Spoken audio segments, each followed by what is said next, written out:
Čo bolo ďalej, to sa dozviete až na konci šotu. Vysoké Tatry, žľab pri Sopli nad Sliezským domom.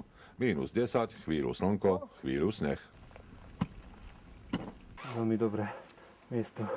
Veľmi dobré, aby sa mohol urobiť travers. Znie to jednoducho, ale je to fakt drina. Dobre. Chápeš, furt ma po niečo pošle.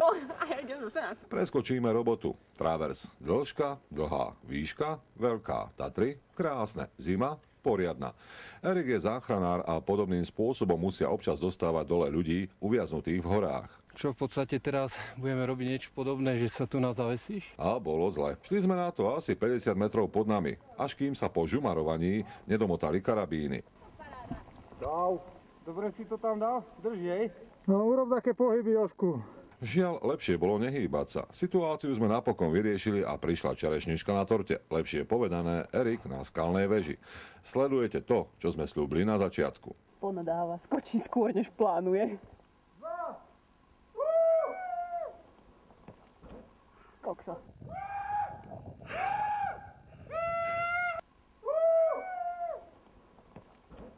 Kokso.